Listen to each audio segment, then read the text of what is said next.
Hello everyone and welcome to another installment of The Walking Dead in Defense of, a series on my channel in which I look at some of the characters on The Walking Dead who we all love to hate and put forward my argument as to why they might not actually be as bad as we think they are. In this installment I'm going to be looking at Mr. Leanback himself, Negan. There will be spoilers in this video, so probably best not to watch any further if you aren't up to date with the show.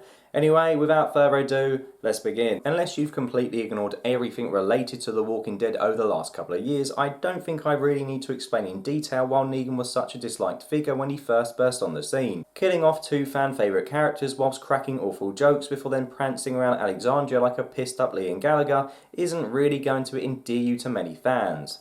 Of course, I still hate what Negan did to Glenn and Abe, and even though he's tried to defend his actions by saying that he didn't want to do it and that he didn't enjoy it, quite frankly, I just think that's a load of bollocks. There's no doubt in my mind that Negan loved bashing Abe's and Glenn's head in. He was having the time of his life putting Rick's group in their place. I mean, just look how happy he is in this picture here. Does this look like a man who didn't want to kill these people? No, not to me. He's also said many times after this episode that he actually enjoys killing anyway. So yeah, I don't buy this nonsense that Negan didn't want to kill Rick's friends, because he did. He might regret it now, but he certainly didn't at the time. However, even though what Negan did was absolutely abhorrent, when you look at it compared to what our protagonists have done, I have to say Rick's group got off rather lightly. Negan might have killed two people, but Rick and his group mowed down an entire group of saviors as they slept beforehand. Now imagine for a moment if this scenario played out the other way around, with Negan attacking Rick's group first and killing a load of Alexandrians, after which Rick manages to surround Negan and all his men, with them ending up on their knees in front of Rick. I believe that Rick wouldn't have just killed two of them, oh no, he would have killed them all. There wouldn't have been any mercy, because that's not what Rick does, or well, at least what he didn't do before this season. In season 8, when a group of Saviour soldiers turned on Negan to help Morgan and Rick escape capture, Rick thanked them by shooting them all in the back. Now there is no way that Negan would have done this. I should point out that this doesn't automatically make Negan a good person or even a better person than Rick, but there are many examples of Negan offering his enemies mercy, when if our supposed hero Rick were in the same situation, he would have probably put a machete or a hatchet straight through their heads. Now here's just a quick summary of all the times that I can remember when Negan could have killed someone but actually let them live. So number 1 is the example I've already mentioned, and that's when he killed two of Rick's group instead of the entire group. Number 2, he spared Sasha after she ran into his HQ guns blazing, and even helped her by killing the man who was about to rape her when she was in her cell. Number 3, Carl snuck into his camp on the back of one of his trucks and killed some of his men,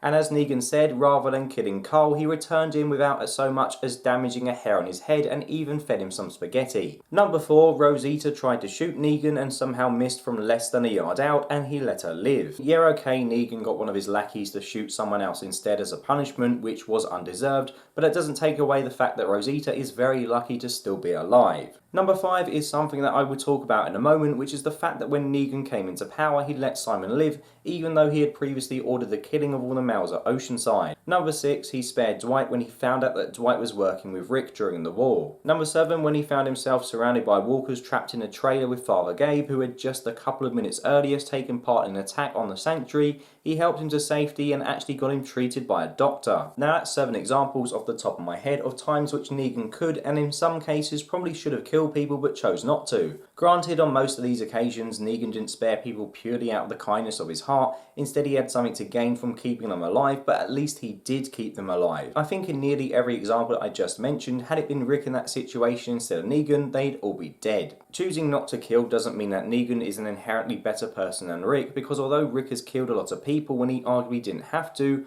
a lot of the people Rick killed were people who I believe were too dangerous to be allowed to live. Could Rick have spared Gareth? Yeah, of course he could, but that doesn't mean I think he should have. The same goes for the dude who attacked him at the prison. He could have overlooked the fact that this guy pushed him into some walkers, but Rick had a family to protect and killing this arsehole was the right thing to do. The real reason why we are conditioned to hate Negan is because he killed two people who we cared about. However, if the narrative had been presented from another perspective, maybe things might be different. If I recall correctly, JDM has previously said in an interview that Negan sees himself as the hero in his own story, essentially what we see in Rick. If we'd been following the Saviours from the start instead of Rick, maybe we'd think of Rick in the same way that we do Negan. Or maybe we wouldn't, I don't know. However, I find it strange that we see Negan as this morally corrupt evil person, yet The Walking Dead tries to make us like and care for people who are just as bad, if not worse. For example, I don't think anyone who watches The Walking Dead would describe Morgan as an evil person. But let's not forget this guy at one point was camping out in the woods, killing any unlucky bastard who committed the awful crime of accidentally walking past him. Isn't this worse than killing Glenn and Abe as a response to being attacked?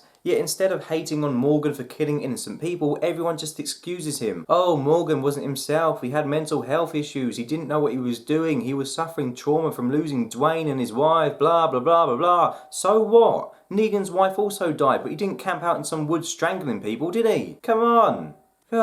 Of course I know that Negan isn't a saint, and although I may have made it out to seem like Negan was hard done by due to Rick attacking his outlook first, it was actually Negan who made the first play when he sent the saviours to Daryl, Sasha and Abe when they were on the road in order to try and threaten and bully them into serving him. Negan is a bully, I'm not denying that. He treated the other communities like shit whilst taking the majority of their supplies for his own people, whilst offering a phony Walker slaying protection service in return. He's a complete fraud and I'm not denying that, however I'm just pointing out that maybe he isn't that bad as some people think he is. Yeah, okay, he took supplies away from everyone else for his own people, but again, using Rick as an example here, when Rick arrived at Alexandria, I remember him saying that if things didn't work out for his group there, they'd just take the place for themselves. Rick did not give a single shit that he was in someone else's home, he was just thinking about how he could profit from the situation, similar to Negan.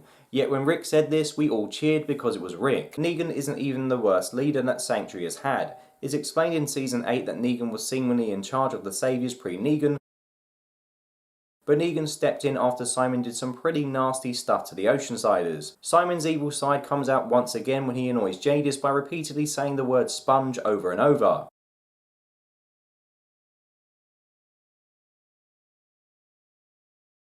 And then he gave the order to kill, something that Negan said he didn't order, and it's something he wouldn't do because to him people are a resource. You can't have people working for you if they're all dead. Unless you get the undead to do stuff, I suppose, but I don't know how efficient that would be. Unless you're going for like a Shaun of the Dead type situation where you have the walkers as your slaves? I don't know. Anyway, let's move on. There seems to be this view that Negan is some kind of dictator, but he actually saved the Saviours from an even worse fate. When Negan goes missing during the war, the people of Sanctuary think he's dead and things nearly fall apart without him there to guide them. When he does return, many of the citizens thank God that Negan is back, which isn't something you'd think they'd do if they detested the man. Ultimately, Negan isn't a guy who just goes around killing people for his own fun. He's a leader and he does what he thinks can benefit his own people, just like Rick did. They might have different methods and ideologies, but both have done some messed up shit to keep their group safe. I'll admit that Negan's leadership methods are pretty questionable. I mean, he punishes people with an iron to the face, and he even threw the Sanctuary's doctor into a furnace, which wasn't the most cleverest idea, especially as there's a shortage of doctors in the post-apocalyptic world. Also, when we first met him, it seemed like his people were part of some kind of cult with the entire I am Negan, we are Negan bullshit that was forced down our throats. But this is all just a matter of opinion. In a post-apocalyptic world where there are no rules or governments, who's to say that one person's way of leading a community is the correct way or not? Let me be clear before this video ends that I do think that Negan is a dick. After what he did to Glenn and Abe, I wanted him killed. And when I see him in his cell making annoying jokes trying to antagonise the people who kept him alive, part of me still wants him dead. However, it's all about perspective. Having been on a journey with Rick's group for the past 9 seasons, I can say that they have carried out some pretty evil acts. Acts that I would probably consider unforgivable if I hadn't been following these characters and didn't know their stories and the reasons behind why they did what they did. So although Negan might seem like the big bad pantomime villain, I don't think the characters we've been rooting for are all that much better, and perhaps we shouldn't be so harsh on the baseball bat wielding weirdo. So that's the end of the video. Did you agree with me? Did it change your mind? Or did you think that I was talking absolute bollocks and you still hate Negan with a passion? Whatever your thoughts, just let me know below. Also let me know if there are any other characters who you want me to cover in this season. I think I've pretty much covered them all by now, but there might be some more that you suggest to me and I might be able to make a video. We'll just see how it goes. I am thinking of maybe doing one on Troy and maybe doing a couple of Fear characters, especially with Troy coming back next season, but we'll see. It's all sort of just ideas at the moment, but we'll see what actually happens. So, anyway, as always, thank you very much for watching. Good night. I'm tired. I got work tomorrow. I'm going to go to sleep. Well, actually, by the time this video comes out, it'll be Saturday, so I don't have work on Saturday. I'm recording this Thursday. I have work Friday. But anyway, you don't even need to know that. Okay, goodbye.